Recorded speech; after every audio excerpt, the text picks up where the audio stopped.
everyone. Hope you all are doing very well. And today's video is about the softwares that you can use for your thesis writing, for book writing or research paper writing, or if you're writing any sorts of article or blog, what all software you can use.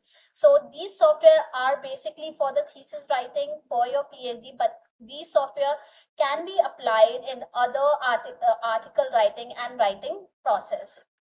Without wasting much time, let's just get into the main content. Point wise point I will tell you किस चीज के लिए कौन सा software आप use कर सकते हो. तो पहला जो है हमारा डेटा एनालिसिस. जब भी आप थीसिस राइटिंग कर रहे हो तो थीसिस राइटिंग का मेन कॉन्टेक्ट एक ये होता है कि आपने डेटा को कैसे एनालाइज किया है या नहीं. आप एमटेक कर रहे हो, एमएससी कर रहे हो, एमबीए कर रहे हो, सारे ही मास्टर्स में आपको एक प्रोजेक्ट मिलता है जहां पे आपको एक आपका प्रोजेक्ट का थीसिस बनाना पड़ता है, स्मॉल थीसिस या काइंड ऑफ वर्क बनाना पड़ता है. तो उसमें भी ये चीजें यूज होती हैं. So it is applicable to all. तो सबसे पहले मैं मेन, जैसे अगर आप सर्वे वाला कर रहे हो, आपका डेटा को आपको एनालाइज करना है, तो डेटा एनालिसिस के लिए जो कॉमनली यूज सॉफ्टवेयर होते हैं वो होता है एक्सेल. अगर आप बेसिक एनालिसिस करना चाहते हो तो आप एक्सेल यूज कर सकते हो.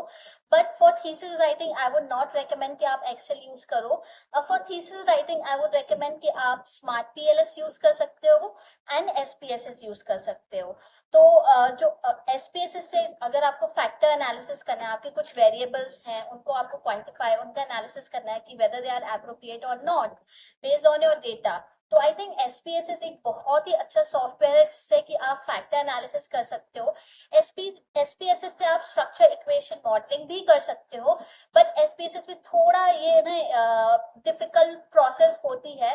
तो आई वुड रिकमेंड कि आप फैक्टर एनालिसिस एसपीएसएस से करें एंड स्ट्रक्चर इक्वेशन मॉडलिंग, जो आपका एनालाइज डेटा है उसकी जो मॉडलिंग करनी है, उसकी मॉडलिंग आप जिससे रिलेशनशिप बिटवीन वेरिएबल्स सेट होते हैं एंड आपको पता पड़ता है वेदर दे आर एक्सेप्टेबल और नॉट, और क्या रिलेशनशिप है वेरिएबल्स के बीच में, नेगेटिव है, पॉजिटिव है, स्ट्रॉन्ग है या इनसिग्निफिकेंट है, वो आप एसपीएसएस से भी कर सकते हो. But smart PLS is a very very effective software and it is very efficient also. और इसका जो मॉडल निकल के आता है, it is very visually also very attractive and it is easy to do. अब ये जो सॉफ्टवेयर है, आप चाहो तो इन सॉफ्टवेयर के लिए क्या होता है, यू कैन परचेज देम. और नेचुरल इक्वेशन मॉडलिंग है वो मैंने स्मार्ट पीएलएस से किया था एंड फैक्टर एनालिसिस मैंने एसपीएसएस से किया था. So you can also go for that.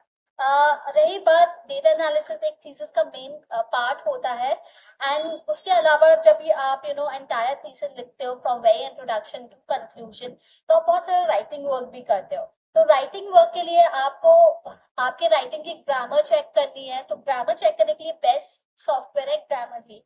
Grammarly का एनुअल सब्सक्रिप्शन मिलता है जो कि मैंने भी लिया था and it costed me around 10 or 11K for a year. तो आप एनुअल सब्सक्रिप्शन ले सकते हो, आप 2-4 फ्रेंड्स मिलके वो सब्सक्रिप्शन ले सकते हो आपके पीएचडी के.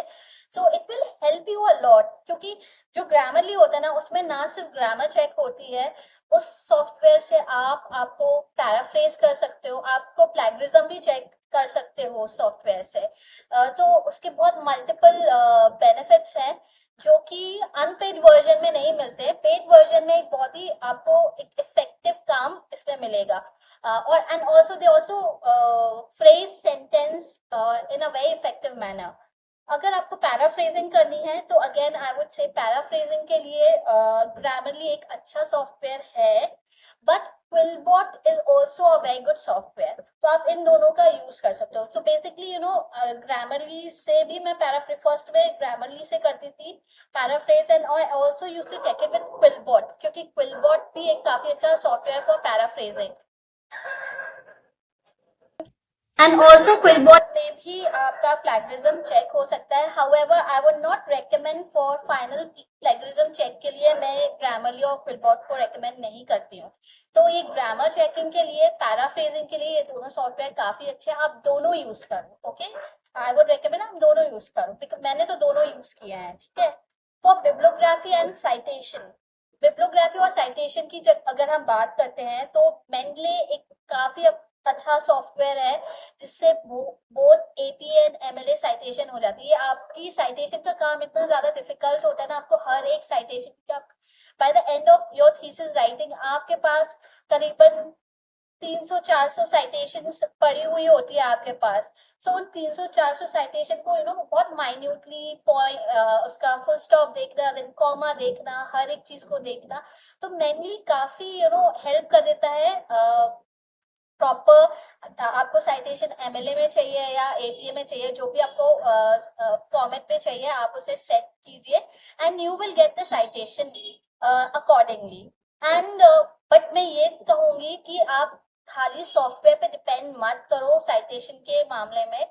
जब भी आप मैनुअली से आपकी एक बार साइटेशन पूरी हो जाती है तो साइटेशंस को आप क्या कीजिए, एक बार खुद भी रीड कीजिए, क्योंकि है ना क्या होता है ना, दे मेक साइटेशन, आप रिसर्च पेपर अपलोड करते हो और उससे वो साइटेशंस बनाते हैं, तो कभी कभी क्या होता है सॉफ्टवेयर सारी इंफॉर्मेशन कैच नहीं कर पाता है तो उसमें प्रॉब्लम आ जाती है।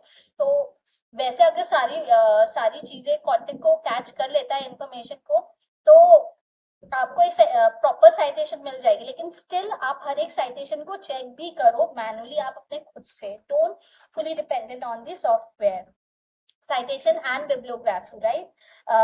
देन आता है प्लैगरिज्म।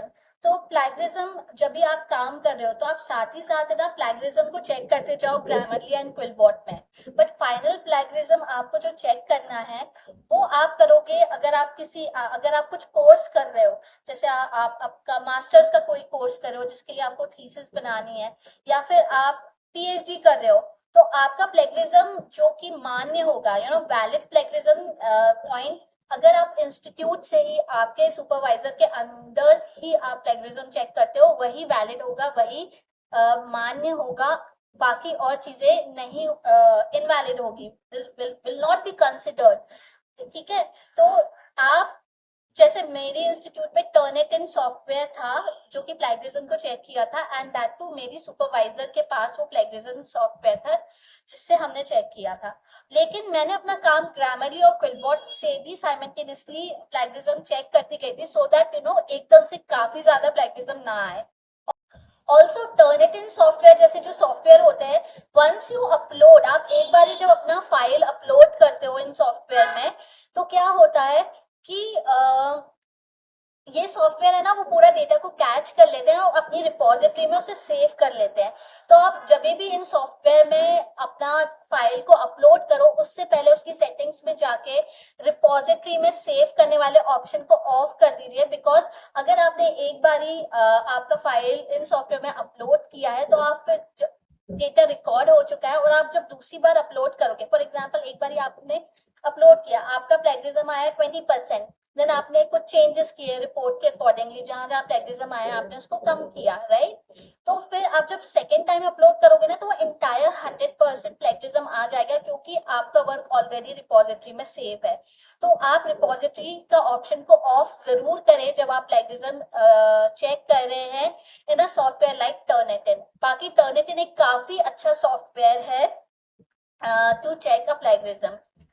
हैविंग सेड दैट, आपको रिपोजिटरी वाला चीज को ध्यान में रखना है, ठीक है। So I think these are the software which is more than enough for your thesis writing, book writing, आप बुक राइटिंग कर रहे हो, थीसिस राइटिंग कर रहे हो, रिसर्च पेपर राइटिंग कर रहे हो, मैंने सिर्फ यही सॉफ्टवेयर यूज किया है। उस टाइम पे चैट जीपीटी नहीं था, अभी चैट जीपीटी है, एंड बहुत सारे लोग चैट जीपीटी को यूज कर रहे हैं अपने कंटेंट बनाने के लिए।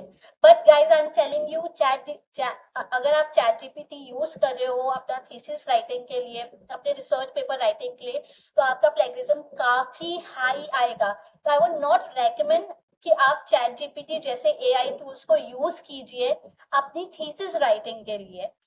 थीसिस राइटिंग आप खुद कीजिए, आप जो जैसे मैंने आपको बताया एनालिसिस के भी अच्छे अच्छे सॉफ्टवेयर हैं, एंड ये जो एनालिसिस का जो सॉफ्टवेयर मैंने आपको बताया है वो मैंने मैनेजमेंट फील्ड से रिलेटेड बताया है। आई हैव नो आइडिया कि अगर आप साइंस बैकग्राउंड से हो तो आप एनालिसिस कैसे करते हो, या फिर आप अगर आर्ट्स बैकग्राउंड से तो आप एनालिसिस कैसे करते हो। I would surely find it out, अगर आप चाहते हो कि मैं उस पर भी कुछ वीडियो बनाऊं तो I will surely research and will make something for you, but for that you have to comment.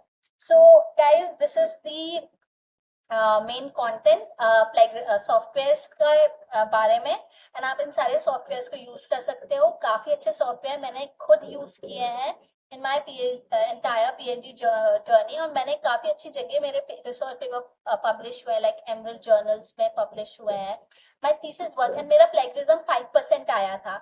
So I would definitely recommend you कि आप इन सॉफ्टवेयर्स को यूज कीजिए। So thank you so much, मिलते हैं next video में, तब तक के लिए बाय बाय।